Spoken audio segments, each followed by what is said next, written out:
Et nous sommes en direct. Bonjour à tous et à toutes. J'espère que vous allez bien, chers amis. Ça me fait plaisir de vous retrouver pour cette superbe conférence.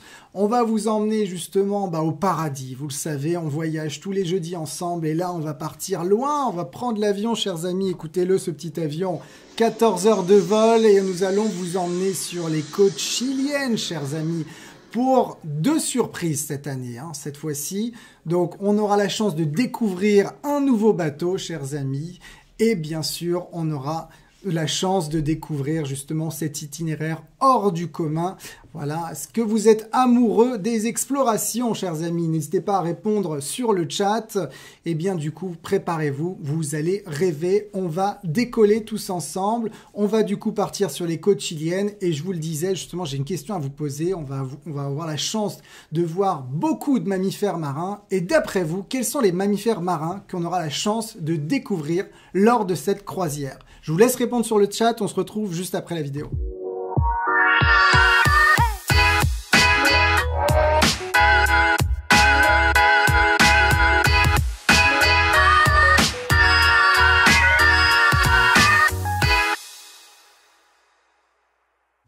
Alors, quels sont les mammifères marins qu'on aura la chance de découvrir? Je fais un petit tour sur le chat. Tiens, comment ça va aujourd'hui? Marcella Thirier qui nous rejoint. J'ai bien aimé la remarque de Joseph qui me dit « Bonjour, impatient de découvrir cette croisière ».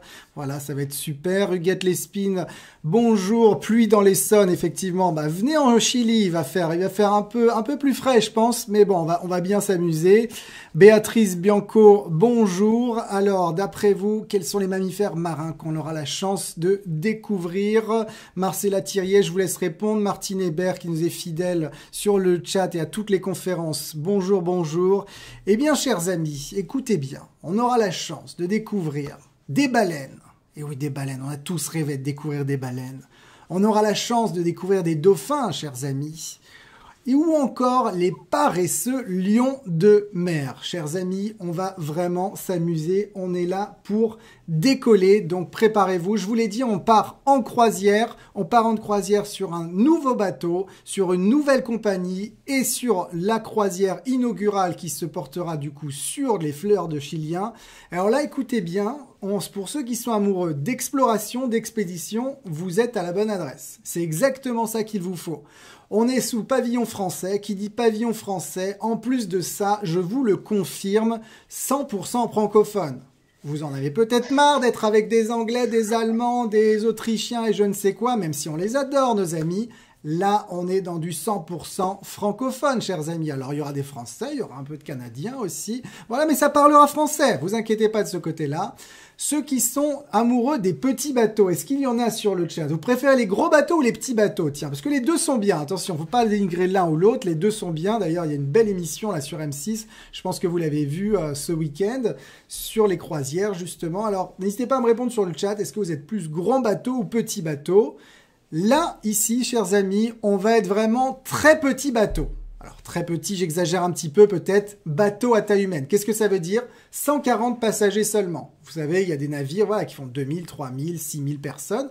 On les adore aussi, attention, c'est très important. Mais là, on est sur une petite capacité, voilà, convivialité, on va pouvoir tous se voir. L'avantage, c'est surtout que vous allez pouvoir échanger. Dans quelques instants, je vais vous présenter justement un interlocuteur, un donneur, effectivement, auteur, réalisateur et voyageur que vous allez voir dans quelques instants. Et du coup, vous allez avoir la chance de découvrir Stéphane pendant ses conférences. Vous allez pouvoir lui parler, vous allez pouvoir échanger. Et donc, effectivement, c'est ça, cette convivialité que vous allez avoir justement à bord de ce bateau. On va y avoir également des excursions tout inclus. Voilà, c'est très important. Et vous serez logé, écoutez bien, dans des cabines de 16 mètres carrés, donc très confortable.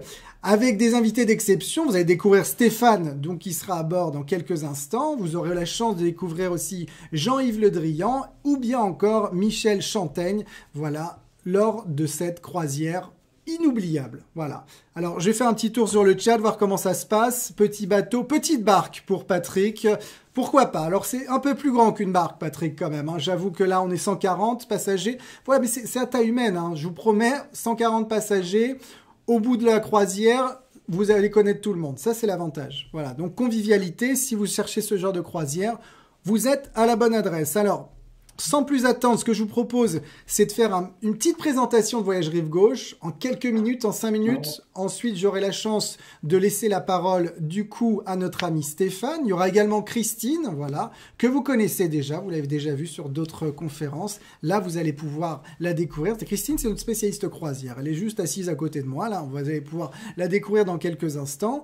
Et donc, à la fin, tenez-vous bien, restez bien jusqu'au bout. On y découvrira les dates, les prix et surtout, ce que vous aimez bien, le jeu concours. Donc, est-ce que vous êtes nouvelle compagnie? Cet itinéraire, cette croisière inaugurale, ces fjords chiliens, on va y découvrir justement ces mammifères marins. Bref, on va y découvrir nos invités prestige. Ce que je vous propose, c'est de lancer tout de suite une petite vidéo pour nous mettre dans le bain. Qu'est-ce que vous en pensez ?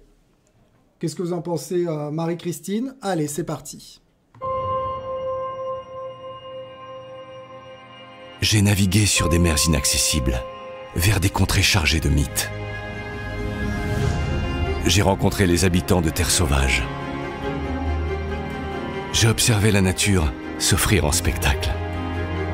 J'ai ressenti des émotions que seul l'inattendu procure. À votre tour d'embarquer et de vous laisser porter par l'aventure. Je vous l'ai dit, chers amis, c'est une opportunité 100% francophone, bateau à taille humaine. On est sur une compagnie qui est exceptionnelle. On a tous rêvé qu'elle arrive sur le marché, cette compagnie. Elle est là pour vous. Je vous présente sans plus attendre Christine. Bonjour Christine. Bonjour à tous. Comment ça va Christine? Très bien, en forme. Super, je suis très content en tout cas. Super conférence, donc tout va bien. Super, super. Bon, on va avoir hâte de découvrir justement cette nouvelle compagnie et cet itinéraire justement. Parce que je pense qu'il y a des spécialistes, il y a des grands croisiéristes sur le chat. N'hésitez pas à le mettre en tout cas en commentaire. Et donc voilà, c'est parti. Donc Christine qui va nous faire rêver dans quelques instants. Mais tout de suite, je vais laisser la parole, chers amis, à Stéphane Dugas qui est, écoutez bien, auteur, réalisateur, voyageur. Je ne vous en dis pas plus. Stéphane, je te laisse te présenter. Eh ben c'est parti. Bonjour, bienvenue. J'allais dire bienvenue à bord. Bah oui, bienvenue à bord. Donc je m'appelle Stéphane Dugast, et je suis depuis l'an 2000 un voyageur, on pourrait dire même un baroudeur, et j'ai fait du voyage et des aventures le cœur de ma vie et de ma vie des explorations. Et je suis quelqu'un en fait qui est un petit garçon. On a tous eu des rêves quand on avait 8-10 ans. Et moi, c'est en lisant Les Voyages extraordinaires de Jules Verne. Alors, il faut dire peut-être aussi que je suis nantais d'origine. Et quand on est nantais, Jules Verne, c'est un petit peu le passage obligatoire. Et puis après, moi, c'est génération gamin années 80. Et dans les années 80, c'était les films de Spielberg, les Indiana Jones, qui d'ailleurs, clin d'œil de l'histoire, reviennent Indiana Jones revient aujourd'hui au cœur de l'actualité. Et puis, quand on a des rêves comme ça, souvent, on les abandonne, ou il y a des gens qui chargent de nous dire que c'est pas les bons rêves, qu'il faut faire des choses plus sérieuses, etc. Et moi, je n'ai eu de cesse que évidemment, comme tout à chacun, j'ai été contrarié. Évidemment, il y a eu des accidents dans le parcours. Évidemment, il y a eu des choix. Et puis, j'ai eu de cesse de vouloir, en fait, faire de ma vie ce que j'en avais imaginé quand j'avais 8-10 ans, que je m'imaginais tel un Phileas Fogg, découvrant le désert, découvrant la jungle, découvrant la glace, découvrant les canaux de Patagonie. J'en parlerai tout à l'heure. Et j'ai décidé de mettre à exécution mes rêves. Et figurez-vous qu'en fait, j'ai pu mettre à exécution mes rêves en faisant un service militaire chez les Marine nationale. Excellent. Et c'est ce qui m'a mis le pied à l'étrier, qui m'a fait, dans un premier temps, très peu voyager, parce que j'ai été pompon rouge journaliste à Paris, place de la Concorde. Donc le voyage, il n'y en avait pas beaucoup.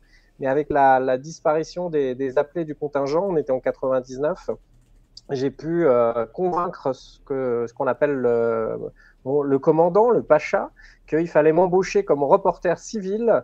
Et pour ce faire, vous savez, les marins, et vous le verrez sûrement sur l'Exploris One, j'ai eu la chance là, de récemment interroger le commandant Eric Saplanca. Ce sont des hommes de parole, mais avec les hommes de parole, il faut savoir tenir ses promesses. Et du coup, ce pacha m'a dit, écoute Stéphane, on peut t'embaucher, mais il faut que tu me prouves que c'était le candidat idéal. Il me le dira après, mais j'étais le seul candidat à l'époque. Et du coup, je suis revenu avec une interview, et ça parlera à beaucoup de monde, je pense, de Robert Hossein, qui faisait à l'époque un spectacle sur le général de Gaulle, celui qui a dit non. Et je suis revenu avec une interview de Robert Hossein à une époque où il y avait que des fax, il n'y avait pas encore de mails, de SMS, de chat GPT ou d'intelligence artificielle, ou que sais-je. Et du coup, j'ai été embauché, et en étant embauché comme reporter pour les marins, je me suis intéressé à un homme là, qu'on voit sur les écrans, qui s'appelle Paul-Émile Victor. Je vous la fais très, très rapide avec Paul-Émile Victor. J'accompagne justement un marin militaire qui s'attaquait à un défi sur le pôle Nord. Marin qui m'avait, mis un petit peu la puce à l'oreille en me disant qu'il fallait que je lise des auteurs polaires, qu'il fallait que je lise des auteurs de voyage, dont Francisco Coloane, qui est un spécialiste d'ailleurs de Patagonie. Et alors que je pensais me tourner un peu vers l'Amérique du Sud, vers ces contrées sauvages et mystérieuses, il m'a accompagné, il m'a plutôt mis dans ses valises et je l'ai accompagné pour aller en direction du pôle Nord. Et c'est dans les confins de la Sibérie, à Ratonga, en attendant que les hélicoptères nous emmènent au plus proche de la...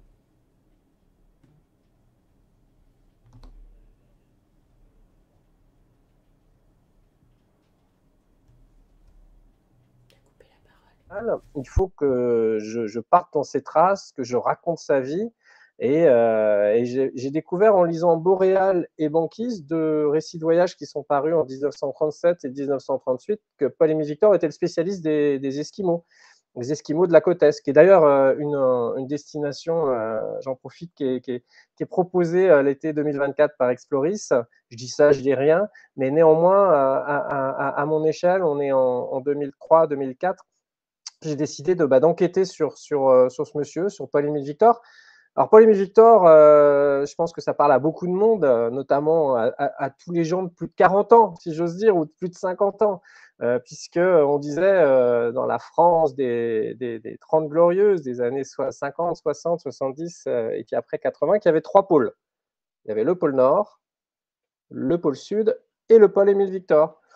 Tout ça pour vous dire, au-delà de la blagounette, que ce monsieur, cet explorateur, il nous raconte plein de choses et que j'ai décidé de reproduire ces voyages sur la banquise au Groenland. Et au Groenland, je me suis retrouvé dans les glaces, dans les fjords, près des glaciers, des paysages qui sont en tout cas cette côte orientale du Groenland qui est très déchiquetée, qui sont assez proches de ce qu'on peut... il y a beaucoup de similitudes avec les canaux de Patagonie. Il y a peut-être un peu moins de vert, c'est un petit peu plus minéral, encore que. Et en allant dans les traces de Paul-Émile Victor, je me suis retrouvé aux premières loges de ce qu'on n'appelait pas encore le réchauffement climatique. Tout le monde, les changements climatiques, tout le monde, tous les médias, tous les décideurs, tout le monde ne parle que de ça en ce moment, mais il faut savoir que en 2006, le mot était encore un peu pas présent sur toutes les lèvres.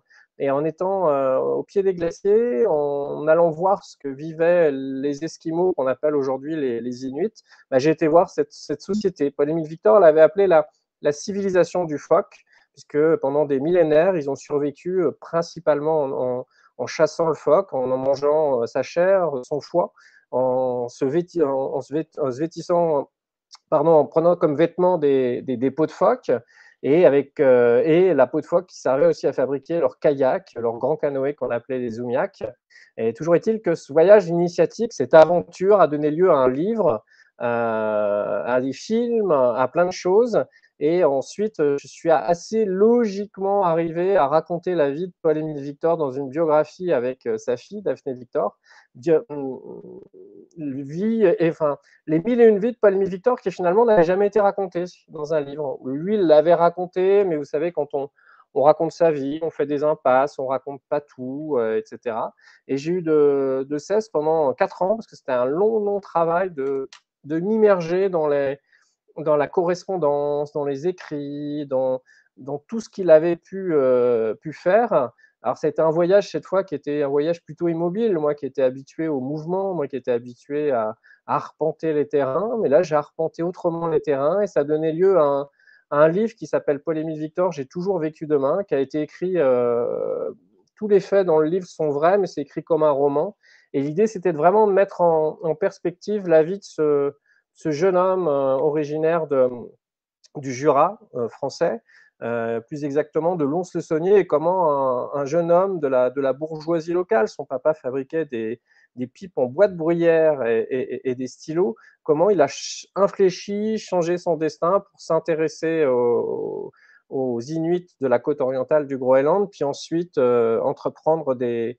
expéditions polaires après-guerre qui vont permettre à la France de prendre pied justement sur la calotte glaciaire du Groenland et sur la calotte glaciaire de l'Antarctique. Bref, c'était de raconter la vie de cet explorateur qui, pour moi, incarne vraiment l'exploration avec toute sa noblesse, évidemment avec beaucoup de zones de lumière, puisque c'est un explorateur, vous le voyez, là, il a quand même un physique à la Clark Gable, des beaux yeux bleus, quelqu'un qui sait bien raconter les histoires, quelqu'un qui sait partager, parce que je pense que ce qui nous unit quand on voyage, c'est le partage sur le moment d'émotion. On vit tous des expériences, on voyage pour vivre ces expériences, et on a envie de se nourrir à la fois avec ses sens, de ce qu'on voit, et puis moi, ce que j'aime aussi dans ces croisières et expéditions, pour avoir même été à un moment de ma vie guide naturaliste pendant 3 mois, c'est de partager tout ça et de donner aussi des histoires, de se nourrir, d'échanger, que ce soit des histoires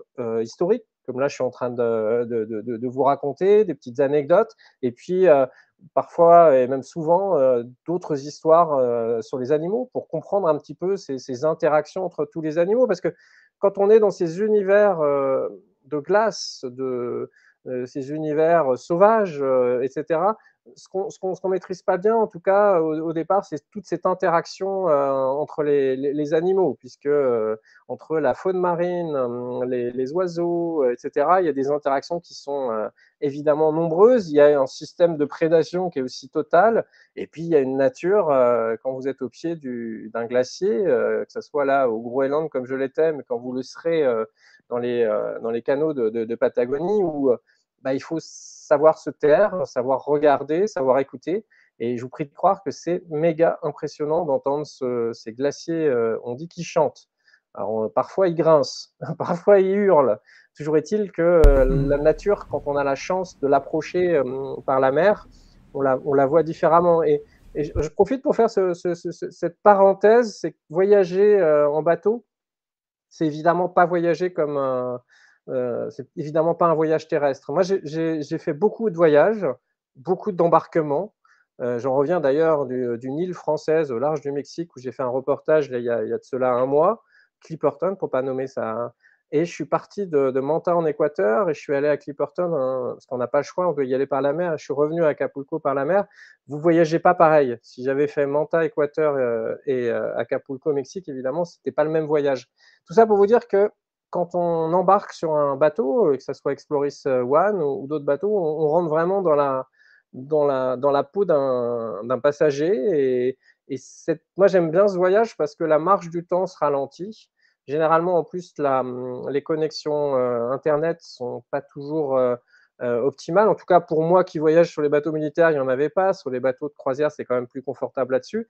Mais ce que je veux dire, c'est qu'on s'extrait un petit peu de cette connectivité, de nos portables qui sonnent, de nos téléphones, et on se met dans alors j'allais dire une bulle, c'est peut-être exagéré.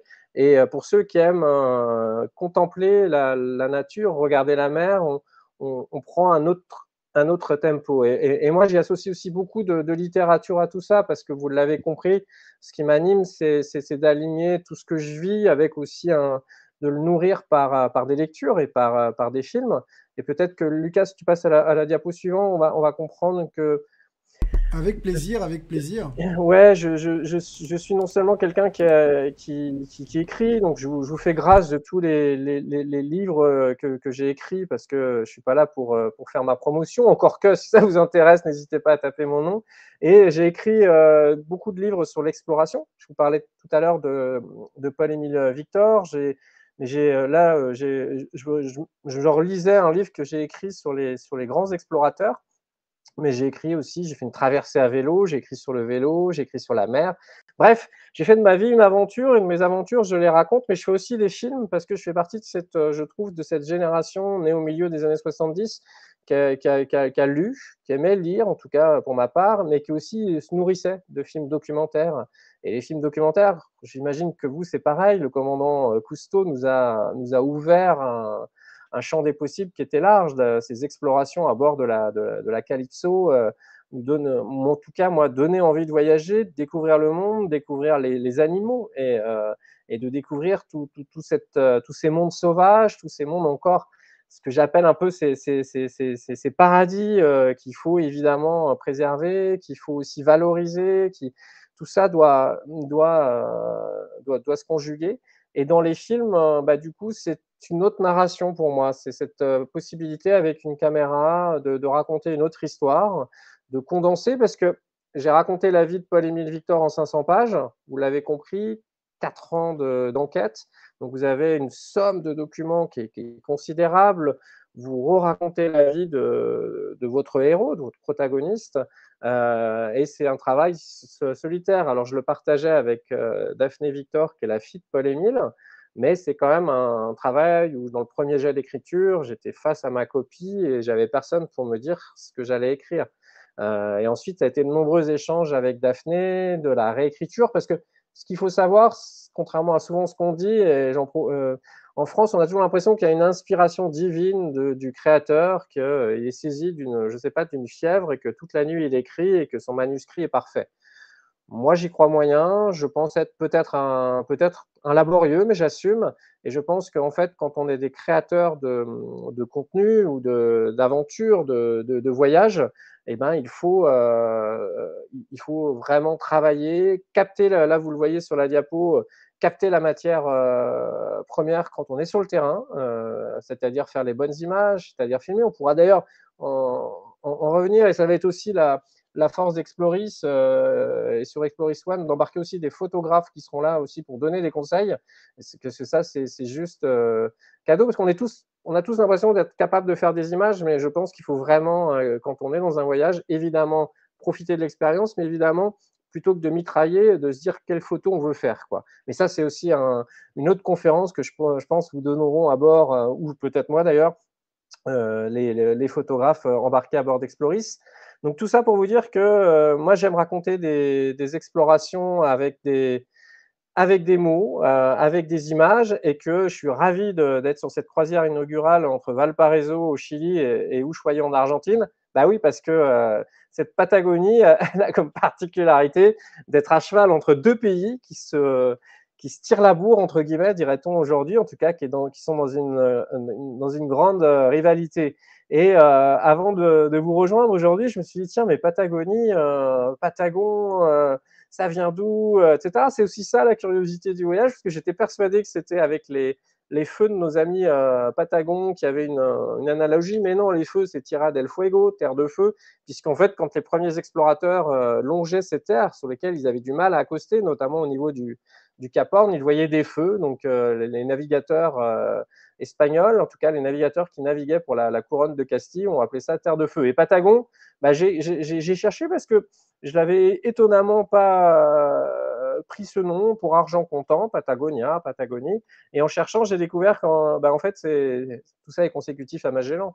Et que quand Magellan, il y a deux légendes. Quand Magellan a vu ses premiers Indiens, il a découvert qu'ils avaient des grands pieds avec des grands mocassins. Donc il aurait dit Patagone, ce qui est un peu dans le jargon du moment voulait dire grand pied.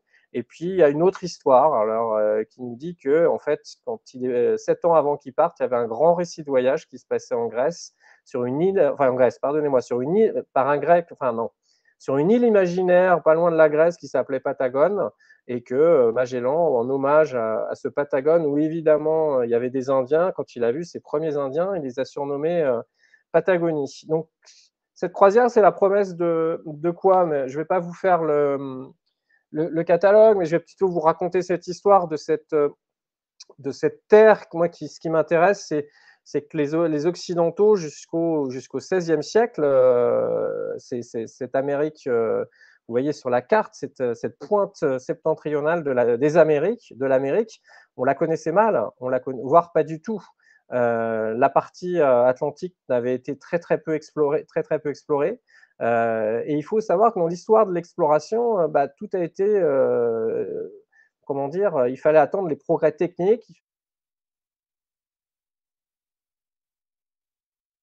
La caravelle de Christophe Colomb, c'est exactement ça. Cette caravelle va permettre à deux nations qui sont vraiment en pointe, qui ont envie de conquérir le monde. On a envie de conquérir le monde pour aller avoir de nouvelles richesses. On a envie de conquérir le monde à l'époque pour aller aussi convertir les païens, comme on disait. Et puis, il y a d'autres explorateurs qui avaient envie de conquérir le monde tout simplement parce qu'ils étaient curieux et tout simplement parce que l'ailleurs, l'inattendu, le risque était peut-être la promesse de richesse, pas seulement pécuniaire, de richesse aussi sûrement intellectuelle. Et ce Magellan, en fait, il a façonné toute cette partie de l'Amérique du Sud, puisque quand on est au XVIe siècle, hormis jusqu'à la pointe du Brésil, donc les Portugais ont découvert qu'en profitant du régime des vents, ils étaient capables de non plus seulement caboter le long des côtes, donc quand on cabote, on suit les côtes port par port, mais de s'écarter un petit peu et de descendre plein sud par les Canaries, d'aller on va dire, dans le golfe de Guinée. C'est là qu'ils vont découvrir de nouvelles richesses, c'est là qu'ils vont commercer avec un commerce qui sera très sinistre, qui viendra plus tard, le commerce triangulaire.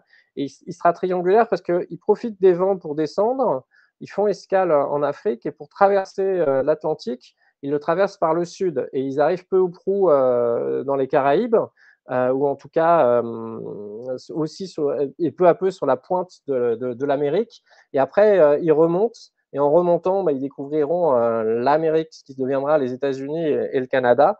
Et puis, ils repartiront les cales de leur caravelle pleine en Europe, à Lisbonne ou en Castille, et après les Français vont arriver, les Anglais vont arriver. Et quand on est au XVIe siècle, c'est peu ou prou la connaissance qu'on a de notre monde. Et peu à peu, notamment Ferdinand de Magellan, né au Portugal, mais Michel Chandaigne qui sera à bord, qui est le spécialiste de Magellan. Je vous encourage d'ailleurs tous à regarder, je crois qu'elle est encore regardable sur Arte, cette formidable série sur Magellan, où d'ailleurs Michel Chandaigne, qui est le spécialiste, qui a écrit des livres, qui a publié, qui est un éditeur, et qui est un type qui parle de Magellan, qui est le spécialiste de Magellan, disons-le tout court, sera à bord d'Exploris One sur cette croisière inaugurale. Et je suis ravi d'ailleurs de partager ce temps avec lui parce que c'est le spécialiste. Tout ça pour vous dire que Magellan va entreprendre un grand voyage pour connecter l'Atlantique avec un océan qu'on n'a pas encore baptisé. Océan dans lequel, sur cette croisière inaugurale, vous allez démarrer la croisière. Et cet océan, il va l'appeler Pacifico, l'océan Pacifique. Alors vous allez me dire, si vous avez navigué dans l'océan Pacifique, ce nom est quand même un peu étrange, voire parfois saugrenu. Parce que le Pacifique est souvent tout sauf pacifique, mais il faut juste se rappeler que notre ami Magellan est parti avec, ils étaient 248 avec 4 caravelles. L'expédition a été, Michel Chandaigne vous le racontera dans le détail, assez compliquée pour arriver jusqu'à la pointe sud de l'Amérique, le Cap Horn, sur lequel on finira d'ailleurs cette croisière inaugurale. Et en arrivant au Cap Horn, quand maintenant avec Exploris ou des bateaux modernes, on est à moteur et on passe, même si le temps est mauvais. Quand vous étiez avec une caravelle, vous étiez qu'avec la force du vent, qu'avec les éléments et surtout, vous imaginez, entre l'océan Atlantique et l'océan Pacifique, comme il l'a baptisé, les régimes des vents, le train de houle, parce qu'il y a un train de houle qui est monstrueux, c'était compliqué. C'est tellement été compliqué. En plus, ils s'aventuraient complètement dans l'inconnu à l'époque. Ils ne savaient pas, il n'y avait pas de carte. On savait à peu près, on allait de fjord en fjord, de côte en côte, on descendait. On ne connaissait pas tous les dangers. Il y avait évidemment, mais c'est pas les moyens modernes qu'on connaît maintenant sur la météo. Donc, c'était vraiment, on y allait à l'aveugle.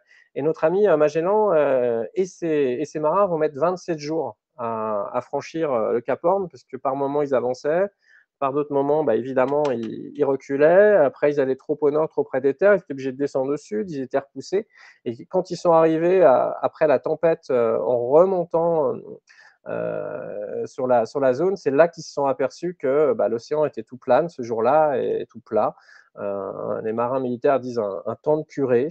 Et là, ils se sont dit, bah, ça sera l'océan Pacifique. Et ce qui est intéressant, c'est qu'au préalable aussi, ils ont pas mal exploré et après les canaux dans lesquels on va naviguer. Exploration qui a été aussi très, très, très, très compliquée parce que vous alliez, il y avait des impasses, il y avait des fjords.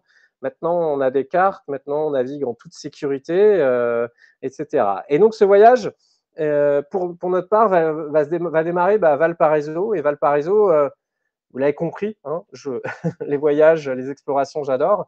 Et le port de Valparaiso, autant je vous fais la confidence que Santiago, la capitale du Chili, j'y suis passé, voilà, ça me va très bien. Mais Valparaiso, pour y avoir fait escale lors d'un autre reportage avec le porte-hélicoptère de la marine Jeanne d'Arc il y a quelques années, bah, c'est la promesse de tout ce qu'on a vu, ces maisons colorées, cette connexion avec la mer, cette baie qui a été ainsi surnommée parce que c'était la vallée du paradis. Donc on imagine les premiers navigateurs arrivant là.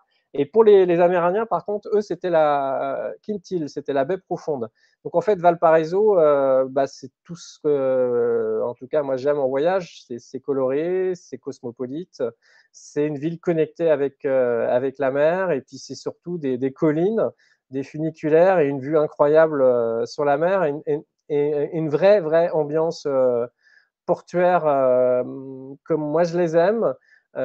Sachant que j'ai appris à aimer les ports industriels, mais à Valparaiso, on est un peu comme au 19e siècle ou au début du 20e siècle, on est un peu dans un port d'antan avec tout l'exotisme, ou en tout cas tous les beaux clichés qu'on aime bien. Donc après, bah, je pense que ça sera à chacun d'en découvrir la magie. En tout cas, on sent que c'est ton coup de cœur là, Stéphane. Hein. Valparaiso, ouais. on le sent là. Hein. Bravo en tout cas, hein. Super. C'est Voilà, vrai que je sais pas si sur le chat vous connaissez déjà Valparaiso. Moi, ce que je vous propose, chers amis, cher Stéphane, c'est de découvrir tout de suite une petite vidéo justement qui va nous présenter un petit peu cet itinéraire, si tu veux bien, et puis on enchaîne après sur la suite. C'est parti. Faisons escale à Valparaiso. Allez, soyons fous, c'est parti.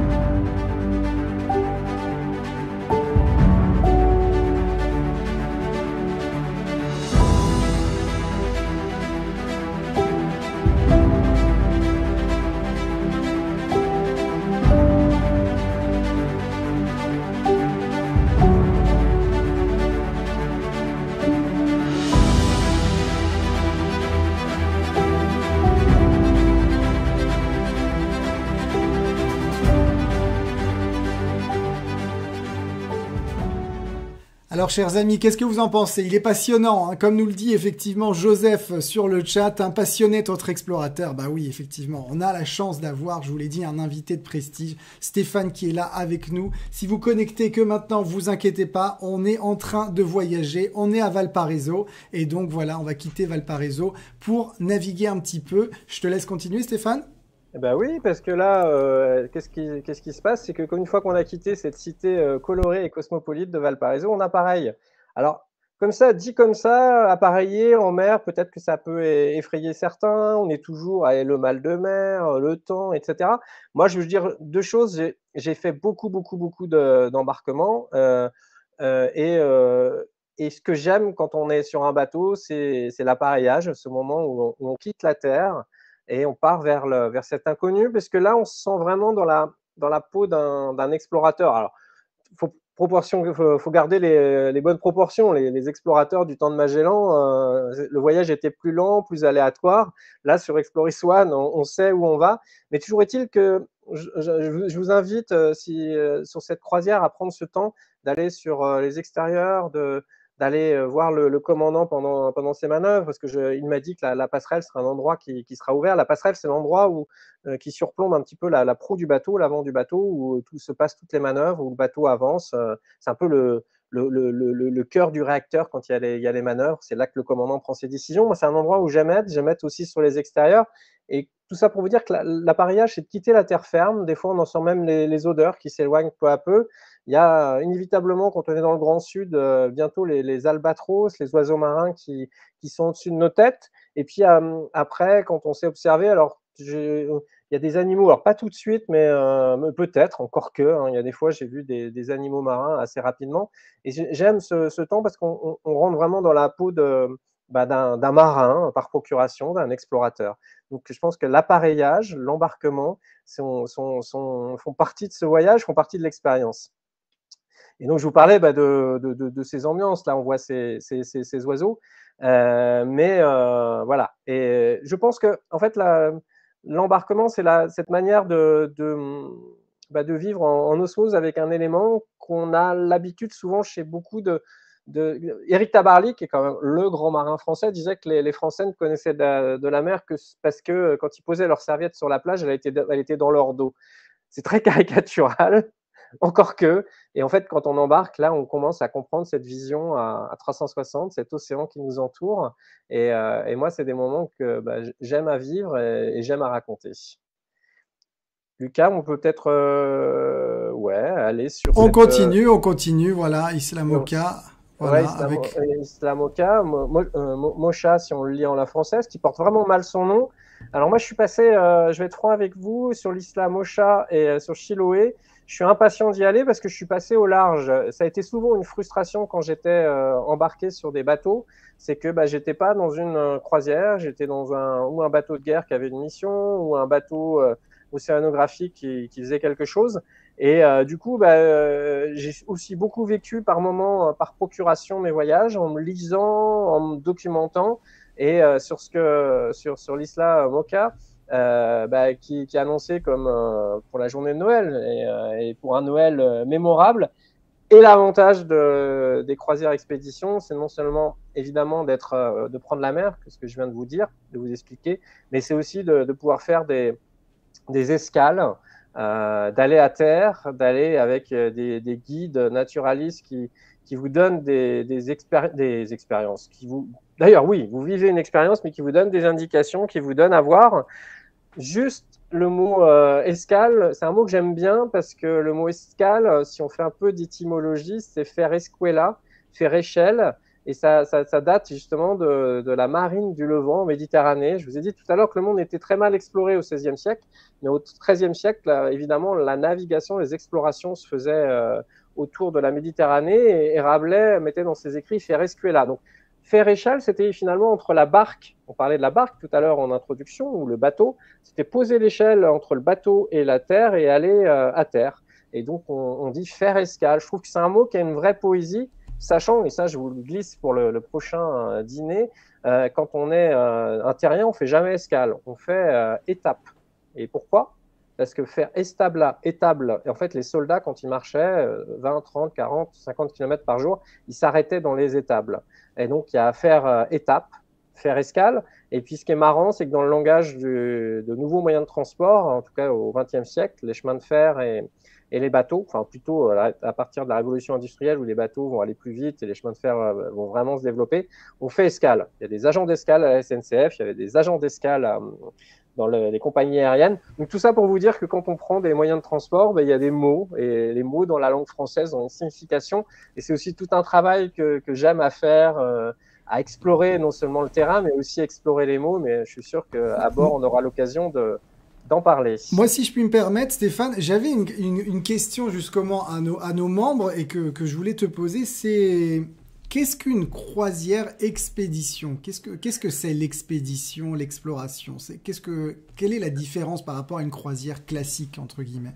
C'est cette possibilité, non pas seulement de faire escuela, échelle, je vais faire escale avec le bateau qui vous met à terre et vous faites la visite de la ville, puis vous revenez sur le bateau. Là, c'est par moment d'aller sur des zodiacs et avec le zodiac, soit de faire une navigation au plus près, évidemment dans les bonnes distances de sécurité, parce que les glaciers, quand on est guide naturaliste, on est reporter baroudeur, il faut s'en méfier, parce que la glace tombe, etc. Mais on peut s'en approcher en Zodiac comme on pourrait jamais s'en approcher avec le navire de croisière, pour des questions de tirant d'eau, vous savez, la partie immergée de la coque en dessous, la quille, etc. Et puis c'est aussi cette possibilité de débarquer à terre en Zodiac dans des endroits pas possibles et d'aller faire une excursion sur une île, sur un trait de côte, et de voir un site magnifique, ce qui serait impossible. Ce qu'on peut voir depuis le navire de croisière, mais on ne peut pas vivre. Et c'est vraiment ça qui fait la différence, je pense, des croisières expéditions. Puis ce qui fait aussi la différence, c'est que vous avez des guides naturalistes qui sont des spécialistes, vous avez des grands invités qui vous font des conférences sur leur domaine d'excellence, et c'est cette possibilité en fait de conjuguer terrain, exploration aussi culturelle, intellectuelle, et c'est ça la magie, je trouve, le plus de la croisière expédition. Excellent, merci. Donc, c'est plus une expérience, je dirais, hors des sentiers battus aussi. C'est vrai que c'est vraiment aller pousser le bouchon plus loin, si je puis dire. Ouais, complètement. C'est de vivre une expérience qui soit pas que un film où on va vous dire la Isla Mocha, c'est comme ça, mais on peut pas y aller parce que le bateau est trop gros et puis on est trop nombreux. Et là, grâce à la flotte de Zodiac, vous avez cette. Moi, j'adore je vous fais la confidence, j'ai beaucoup embarqué, mais j'adore caboter, j'adore d'être sur un gros bateau, mais par contre des petits bateaux pour aller au plus près des rochers, au plus près de la côte. C'est une invention qui est géniale, ce Zodiac, c'est pneumatique avec des conditions de sécurité qui sont quand même pas mal, parce que il y a un boudin qui peut crever, mais vous avez toujours un boudin, ça peut toujours flotter, c'est quand même merveilleux. Et derrière, quand on a vu les films de Cousteau, j'y reviens, la Calypso, il y avait la Calypso qui était le navire mère, et puis il y avait ces Zodiacs qui leur permettaient de partir en plongée ou qui permettaient d'aller sur le terrain. Donc c'est vraiment ça, je trouve, le plus de la croisière, parce que d'expédition, parce que comme ça, vous êtes au plus près, ce qui vous permet plus d'interaction. J'en ai fait beaucoup, moi, en péninsule antarctique, qui est d'autres croisières d'ailleurs proposées par Exploris. Donc là, les interactions avec les habitants, c'est un peu plus compliqué parce qu'il y a beaucoup moins d'habitants en péninsule antarctique, mais c'est la possibilité, sur l'île de Chiloé, par exemple, de débarquer sur le site et pourquoi pas d'aller au contact de gens et d'avoir des interactions, parce que je pense que ce qui fait la plus-value de tout voyage, c'est les expériences qu'on vit, c'est un moment, cet arc-en-ciel on est là et on a la photo depuis la Terre, alors que si on était sur le bateau, ça n'aurait pas été pareil. C'est cette rencontre, pour ceux qui baragouinent 2 mots d'espagnol, avec un improbable gars qui vous dira ci, qui vous dira ça. Et puis, moi, j'aime bien, en fait, aussi, dans ces croisières expéditions, c'est ce côté escale, c'est ce fait que vous savez que vous êtes un temps donné à terre, donc il y a des choix à faire. Là, c'est peut-être aller voir cette église colorée, coloniale, c'est prendre conseil et dire tiens, qu'est-ce qui est possible de faire. C'est d'avoir ces choix. Et c'est ce que j'aime, moi, dans le voyage. C'est de construire un petit peu mon voyage. Et puis, quand vous êtes sur l'île de Chiloé, sur Castro, ces maisons colorées. Alors moi, j'ai vu tout ça, et je vous le dis, mais avec une frustration qui est absolue et totale. Ça a été la même chose pendant de nombreuses années avec la Corse. Je vous fais cette confidence. J'avais toujours, quand je partais de Toulon avec un bateau, la Corse sur bâbord et sur tribord quand je revenais au port, et je n'étais pas allé en Corse. Et le jour où je suis allé en Corse, j'ai construit mon voyage, et là, j'ai découvert, j'ai fait, putain, mais oui, c'est tout ce que j'imaginais, etc., etc. Et je pense qu'avec l'île de Chiloé, qui en plus est un nom qui claque, c'est vraiment là que ça devrait être pareil. Et j'aime d'autant plus l'île de Chiloé que, en fait, je suis aussi, en écrivant ce livre, je regarde parce qu'il est là, cet atlas des grandes découvertes. Je me suis intéressé à Charles Darwin, qui lui aussi, bien après Magellan, on est dans la deuxième moitié du 19e siècle, est allé à Chiloé, a exploré l'Amérique du Sud. Et vous savez, Charles Darwin, on parle beaucoup de darwinisme, on le met à toutes les sauces, les espèces, les origines des espèces. C'est un naturaliste, c'est un curieux, c'est un épicurien, enfin épicurien oui, c'est un voyageur qui, pendant la seconde moitié du 19e siècle, va voyager sur le Beagle. D'ailleurs, il y a pas mal de noms, le canal du Beagle qui fait référence à ce bateau, qui va être avec Fitzroy, qui d'ailleurs on va lui donner un nom. va être dans ces paysages où les cieux s'embrasent le soir, et dans ces paysages va aller inventorier à terre, lui aussi faire quelque part une croisière, expédition avec des escales à terre pour aller voir les espèces, pour aller voir la faune, pour aller voir la flore, et pour s'intéresser aussi à la géologie, et comprendre qu'en fait, on est à la fin du 19e siècle, on est en tout cas en Europe dans un monde qui est très religieux. C'est Dieu qui a créé la Terre et c'est comme ça. On ne remet pas en cause tout ça. Et Darwin, en étant un peu plus éclairé que les autres, va se dire bah, finalement, tiens, les plis de la Terre, les sédiments, en fait, il y a une croûte terrestre qui est en action. C'est pour ça qu'il y a des volcans. Les espèces, il y a des choses qui se passent entre elles. L'homme, finalement, se rapproche assez d'espèces qui changent, c'est sa culture, etc. L'exemple, c'est que quand il ramène des Patagons, des Indiens Patagons de son expédition. Il les ramène en Angleterre, au Royaume-Uni. Au Royaume-Uni, les Patagons deviennent des sujets de Sa Majesté, donc avec la modernité que ça implique. Et quand il renvoie ces Patagons qui réclament à être dans leur pays d'origine, en Patagonie, dans le sud, bah, les Patagons vont enlever leurs vêtements d'occidentaux et reprendre leurs coutumes. Et là, Darwin a une révélation en se disant finalement, l'homme, en fonction de la culture, il y a plein de choses et plein d'interactions. Et donc, c'est cette promesse d'être dans ces paysages, en fait, bah, comme à Tortel, on est entouré d'un trait de côte qui est quand même, moi j'adore, et d'une nature qui est sauvage. Et ce que j'aime, moi, en fait, dans ce voyage et dans cet endroit du monde, c'est qu'il y a, comme à Tortel, qui est un peu une ville cachée. Vous voyez, avec les pontons, etc. On a l'impression d'être dans un film, d'ailleurs, ou dans un récit d'aventure. C'est d'aller au cœur de cette nature qui est, on est loin des gratte-ciel, on est loin des tours, on est loin des ports très industriels, et on est plongé vraiment dans ce que j'aime, dans ces camailleux de vert, de bleu. Alors avec une donnée, c'est que le ciel n'est pas toujours bleu.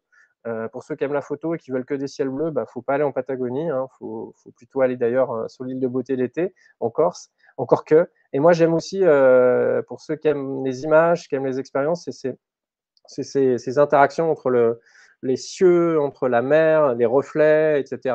Et pour ceux qui aiment faire des images, c'est juste cadeau, quoi. Et d'autant plus qu'après, avec les glaciers, qu'on ne manquera pas sur ce voyage de visiter, on est dans... Bah, bref, on en prend plein les mirettes, disons-le. Glacier ou fjord, bah oui, c'est tout indiqué puisque ce voyage nous permet d'aller sur le plus grand glacier de Patagonie et d'être au pied de ces glaciers. Moi, ce que j'aime sur les glaciers, je vous le disais tout à l'heure, c'est que c'est des glaciers, ils chantent, ils crient, ils hurlent, je vous le disais, il faut les écouter. Par moments, c'est subjugant, même la majorité du temps. Et puis, il y a le palpitant qui quand même s'emballe quand vous entendez un grand craquement. C'est vachement difficile par expérience de voir d'où vient le craquement, parce qu'il y a évidemment de l'écho. Et puis tout d'un coup, vous avez un bloc qui s'effondre. Alors, ce qui est évidemment, si un bloc s'effondre, il faut se reculer, vous l'avez compris, du glacier. Mais je suis convaincu, vu l'équipe de guides naturalistes qui est à bord et vu l'expérience qu'ils ont acquis dans le domaine, c'est toujours le compromis, d'être voir le glacier, de s'en approcher, mais d'être dans les bonnes distances, parce que si on est inconscient, et là j'ai un ami explorateur qui a tellement été inconscient qu'il était avec son pack craft, vous savez, ces canoës en plastique gonflable, il s'en est tellement approché qu'il a eu la vague. C'était d'ailleurs en Patagonie, et il a cru qu'il allait être submergé, alors que quand on le voit avec les images de sa GoPro, on n'est pas impressionné. Et puis à l'inverse, quand j'avais été dans ma modeste expérience de guide naturaliste, j'avais un de mes clients, un de mes passagers qui me disait qu'il fallait qu'on s'en approche plus. C'était un géologue américain de Harvard. Il voulait absolument être plus près, je lui disais que non, c'était pas possible. Et puis au moment où on débattait, il y a un grand morceau de glace qui s'est détaché. Donc tout ça pour vous dire que voilà, on s'était approché au plus près. Oui, puis vous avez vu sur ce voyage, ça va être un voyage papal, hein, parce qu'on a un glacier qui s'appelle Pi 11. Oui, vous n'êtes pas sans savoir que et Chili et Argentine, la religiosité catholique est importante. Sur ces glaciers, comme vous allez le voir là sur les clichés, je ne vais pas vous faire un cours de glaciologie.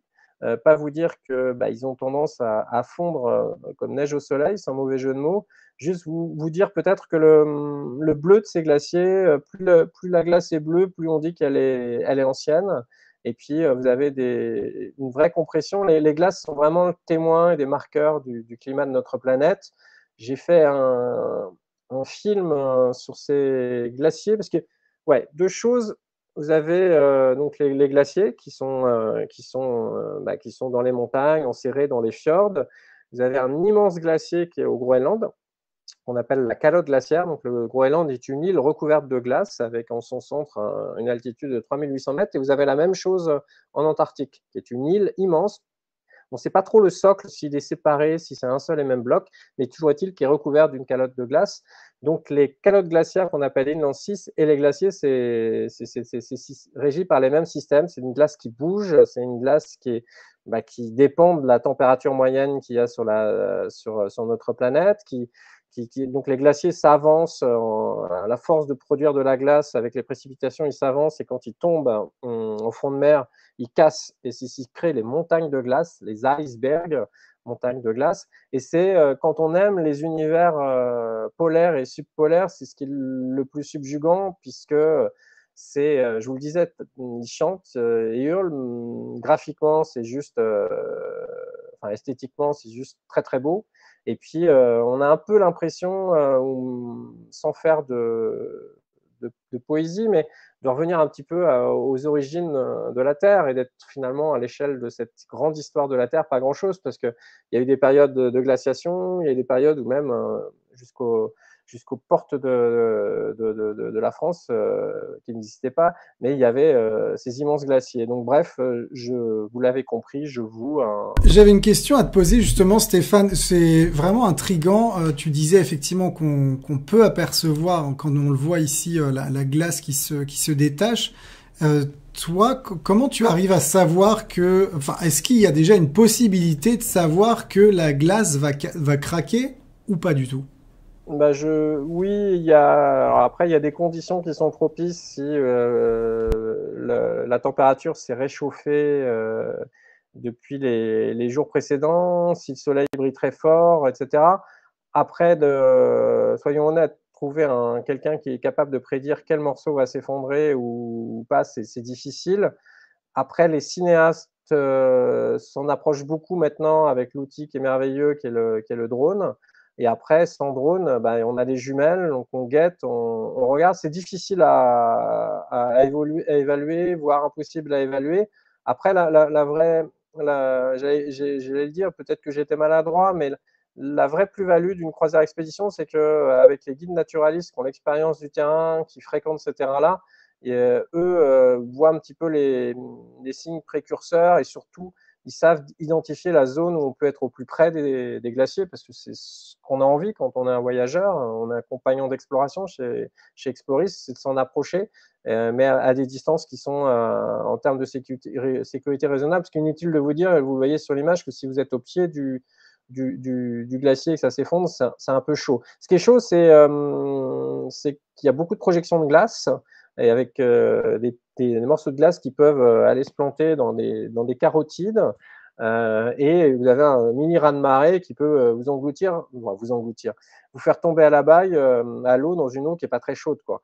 Après, là, c'est très catastrophique ce que je vous dis, mais je ne sais pas combien de mois près des glaciers, à chaque fois qu'il y a eu ces incidents. Et encore, j'ai même été avec les Inuits sur la côte orientale du Groenland.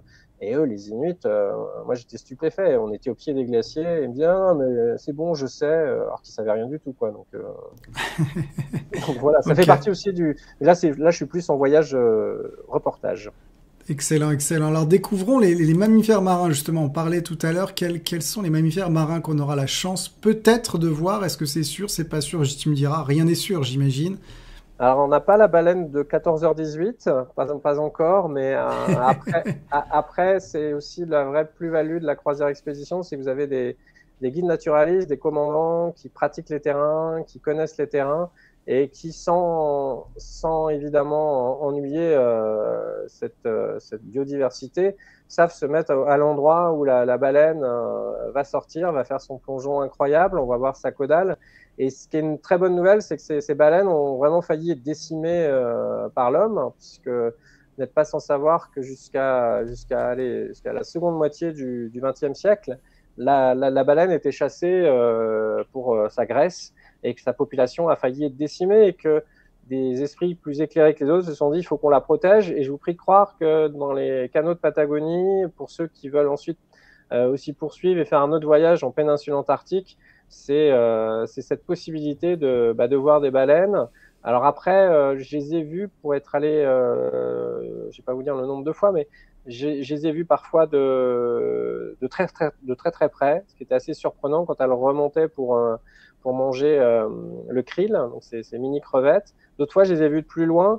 Pour ceux qui aiment la photo, je conseille quand même des bonnes focales pour avoir l'image comme vous l'avez sur la caudale. Encore que c'est plus facile, je pense, quand les fjords sont un peu encaissés comme en Patagonie, quand le bateau est bien stationné, de faire les bonnes photos. Donc ouais, non, sans les déranger, c'est cette possibilité, c'est quand même majestueux. Je vous fais cette confidence, je suis jeune guide naturaliste, je suis sur le Zodiac avec des passagers et j'ai repéré que le vieux guide naturaliste ne bougeait pas et n'allait pas près des glaciers. Je vous disais tout à l'heure que je m'étais engueulé gentiment avec ce gars d'Harvard qui voulait que je m'approche des glaciers, etc. Et j'ai attendu parce que j'avais vu que ce guide chevronné, s'il attendait là, c'est qu'il avait vu quelque chose et bien m'en a pris puisqu'on a une baleine qui est passée sous notre Zodiac. Mais quand je dis une baleine, comme vous l'avez vu sur le film, et elle n'a pas évidemment sauté, elle a joué avec nous, et je prie de croire que c'est un des moments les plus merveilleux. J'emmenais pas large en me disant qu'est-ce qui va se passer, puis après je me suis dit mais tu es invité au cœur de la nature, ton moteur est coupé, voilà, et ça fait partie du jeu et du show. Et quand vous voyez les grands sauts de cette baleine, évidemment, elle le fait pas ou en tout cas, les Zodiacs sont pas à proximité quand elle fait ces grands sauts, mais c'est cette possibilité de s'approcher de la nature qui je pense, fait le charme de ce type de voyage. Vous le voyez, que ce soit le fjord d'Agostini, le glacier Condor et compagnie, voilà, on communie, on s'approche d'une nature dont on peut s'approcher, évidemment, principalement que par la mer. C'est impressionnant, un vrai spectacle en tout cas. Je ne sais pas ce que vous en pensez sur le chat, mais c'est vraiment passionnant. Et effectivement, ces glaciers, et moi ce que j'aime bien, c'est ce respect, parce que c'est très important effectivement que tu dis, et tu as bien fait de le souligner par rapport aux baleines et par rapport à la nature qu'il faut avoir. Et c'est vrai que c'est un vrai spectacle. Et je te rejoins sur ce que tu disais tout à l'heure, Stéphane. Faut couper les téléphones, pas de réseau, pas de tout ça. Il faut être vraiment dans la bulle et profiter parce que malheureusement, vous connaissez la société a évolué. Aujourd'hui, avec son téléphone, on a du mal à être coupé du monde. Et effectivement, grâce à ça, grâce à une croisière comme ça, d'expédition, d'exploration, l'avantage c'est qu'on a peu de réseau et donc ça permet effectivement de profiter pleinement du voyage. Donc c'est extraordinaire. Bravo Stéphane. Voilà, donc ouais, c'est la promesse d'être au bord du monde et puis d'avoir ces aubes, ces crépuscules, cette nature qui est franchement en bateau. Moi, le bateau avec cet esprit cabotage où on n'est pas loin de la terre, on s'en approche et on fait des escales, j'adore parce que c'est un mélange terre-mer qui permet de vivre des choses, de voir des choses. Alors les vrais marins me diront oui, nous on préfère les vraies traversées et enquiller les jours de mer. Moi je dois pas être un vrai marin, je suis un vrai explorateur caboteur, mais je trouve que l'exploration et le cabotage font la différence. Mais voilà, et en plus finir par Ushuaia, c'est la promesse dans une ville. Il y a des villes en France avec le Cap Horn pas loin. Il y a des villes en France. Il y a des villes dans le monde plutôt, devrais-je dire, et aussi en France qui font résonance. C'est pour la rime. Et Ushuaia, c'est le port des possibles puisque c'est l'ouverture sur toute cette pointe sud du Chili qui permet avec un parc national complètement fabuleux. Puis pour ceux qui veulent poursuivre, c'est la porte d'entrée pour descendre en Antarctique, en péninsule antarctique. Et pour avoir fait escale un nombre de fois pas possible, c'est aussi la promesse de manger un crabe qui est très très bon et d'aller dans des petites gargotes, dans un port qui est comme le nom l'indique, hein, Ushuaia, c'est le bout du monde, quoi. Donc, et que vous dire de plus sur Ushuaia? Non, moi, je préfère vous dire de le découvrir parce que il faut aussi pas s'en faire une image d'Épinal, parce que Ushuaia est le point de départ de plein d'excursions possibles. Donc, vous attendez pas à Tortel ou à ces villages plus typiques que vous aurez fait sur la croisière. Attendez-vous à un point qui vous ouvrira sur tous les possibles. Néanmoins, on se dit que la ville, c'était 3 cabanes il y a encore un siècle et demi, et là, c'est devenu une petite ville, mais une petite ville à taille humaine, comme je les aime. Top, top. Alors, quelles sont les activités lors de cette croisière? Effectivement, tu parlais des sorties en Zodiac, ça c'est très important pour approcher effectivement plus près de la nature. Sorties en kayak aussi. Je te laisse les énoncer. Tout à fait. C'est sortie encadrée avec un guide spécialiste du kayak. Le kayak, invention inuit, esquimaude, comme on disait à l'époque.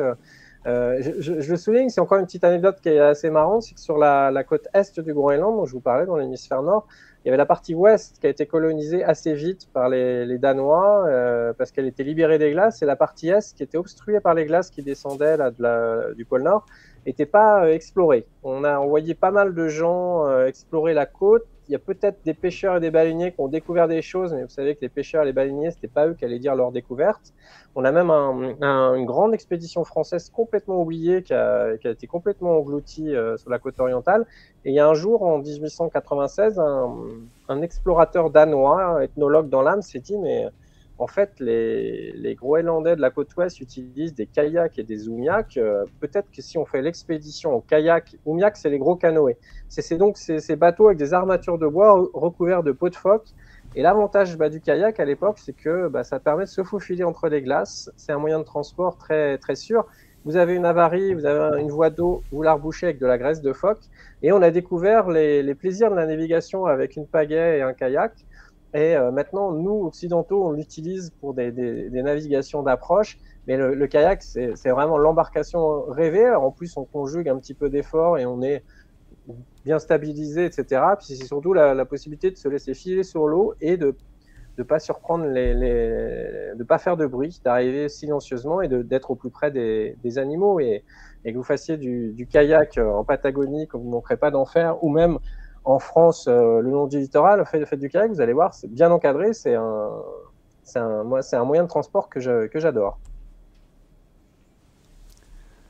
Top, top. Donc on découvre à l'image effectivement l'équipage qui sera avec toi, donc le commandant.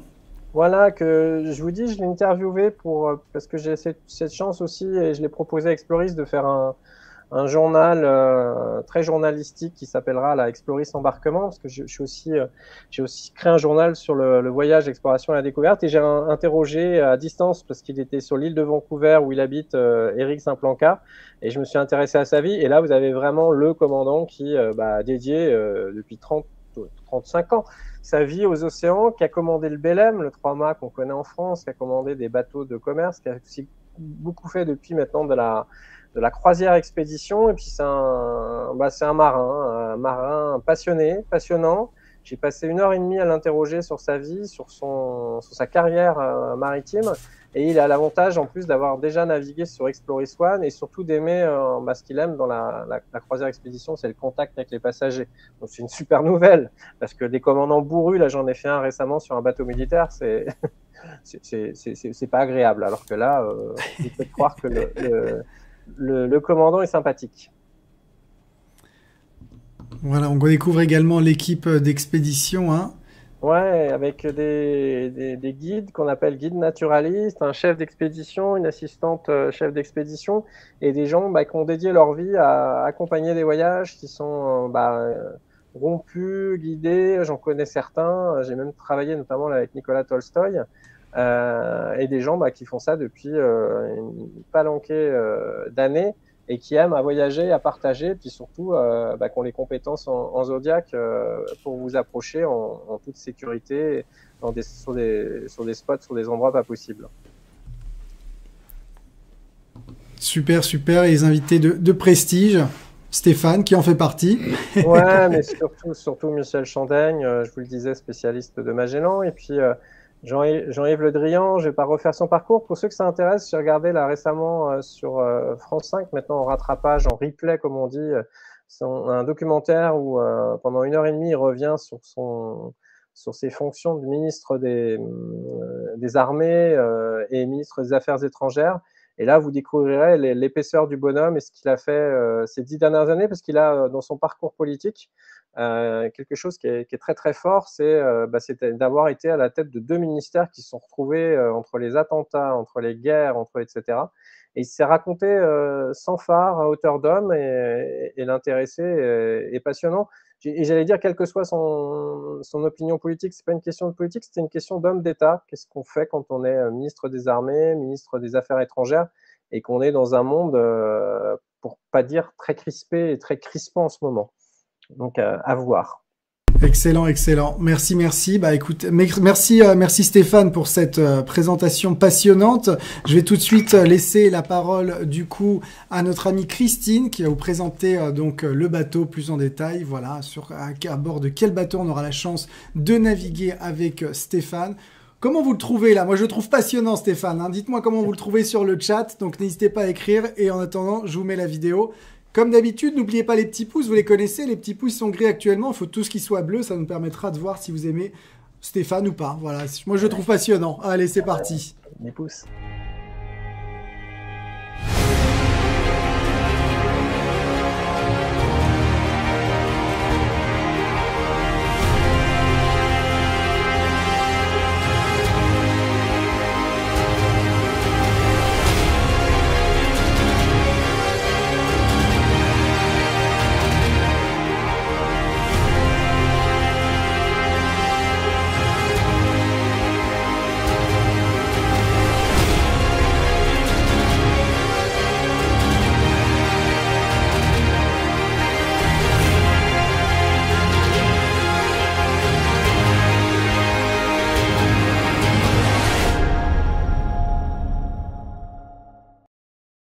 Alors, qu'est-ce que vous en avez pensé, chers membres, hein? Incroyable, hein, ce Stéphane, hein. Bah, je veux voir un maximum de petits pouces. Sans plus attendre, chers amis, je vous propose de découvrir donc Christine, notre spécialiste croisière, qui va nous présenter du coup l'Exploris One. C'est parti.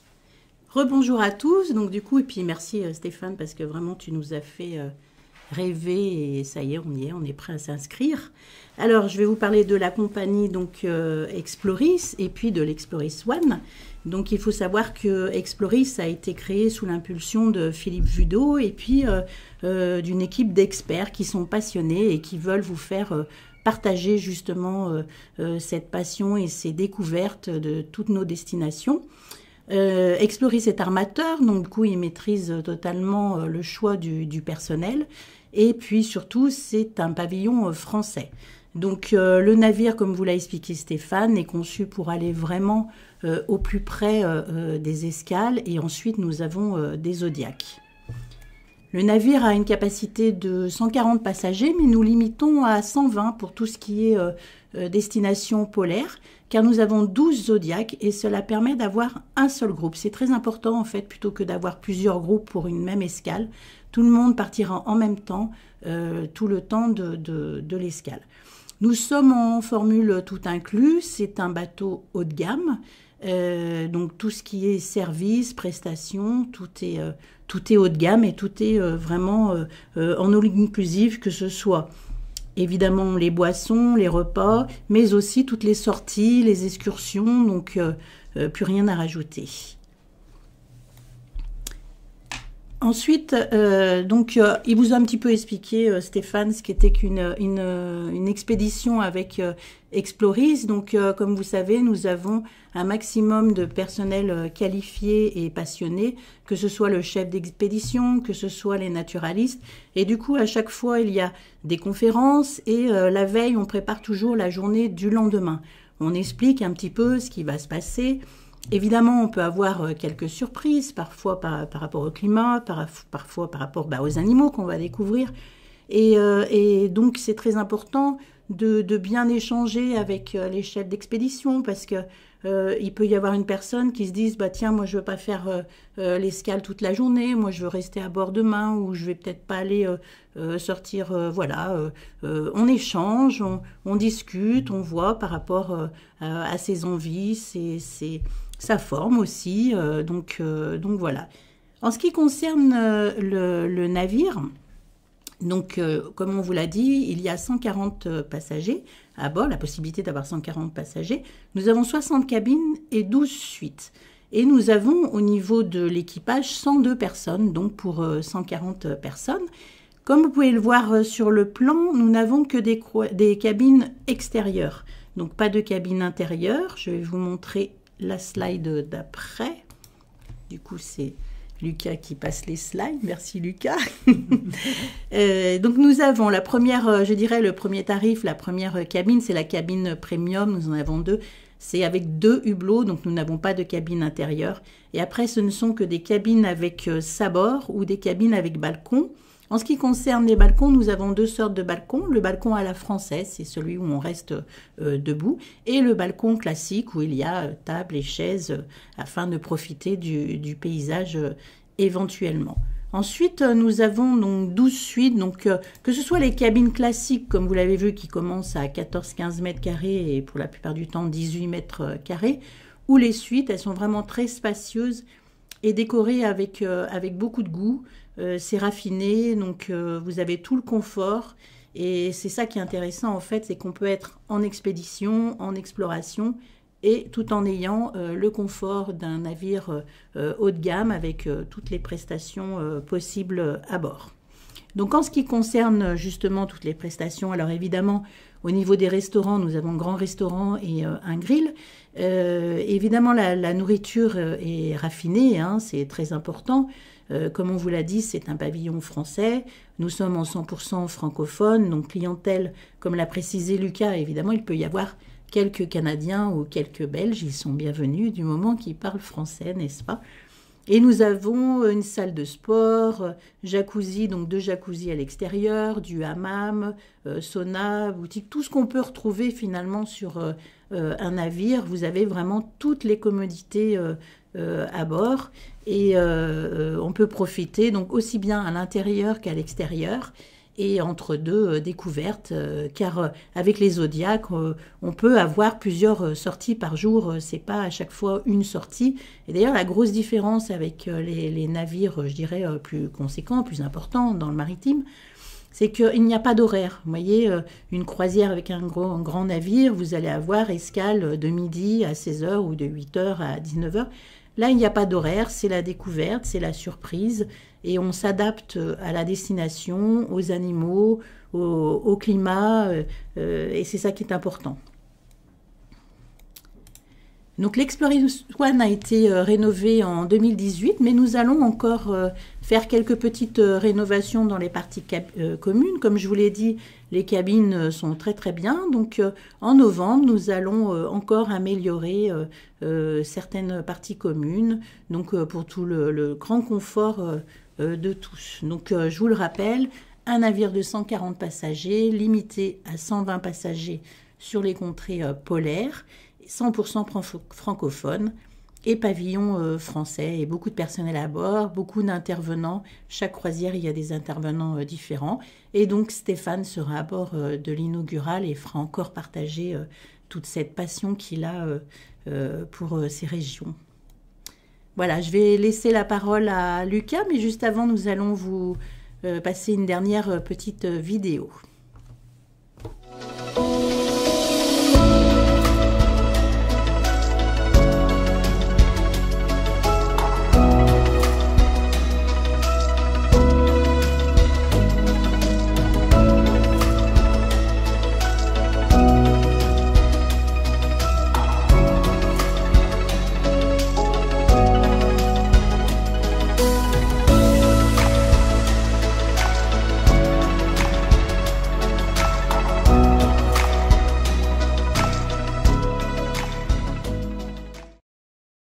Alors, qu'est-ce que vous en avez pensé, chers membres? Passionnant, hein, je vous l'ai dit. Vous êtes donc à bord d'un bateau à taille humaine, petite taille. Vous êtes à bord donc pris par Stéphane, effectivement, qui va pouvoir vous raconter. Et là, on prendra le temps, hein, effectivement. Il y en a qui me posaient la question, est-ce que la croisière est assez longue pour permettre à Stéphane de tout raconter? Nous dit Marcella. On aura la chance d'avoir des conférences à bord, Marcella. Hein. Ça, c'est l'avantage, hein, justement. Là, c'est juste un aperçu.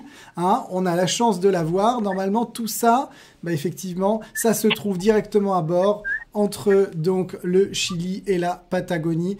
Et moi, j'aime bien comment mes équipes, ils ont appelé cette croisière. Écoutez bien, ils l'ont appelée Croisière Expédition Safari en Patagonie. Je trouve ça absolument magnifique. Je ne sais pas si vous êtes d'accord avec eux. Moi, je les suis à 100%. Donc, sans plus attendre, chers amis, découvrons combien ça coûte et combien de temps dure la croisière exactement. Est-ce que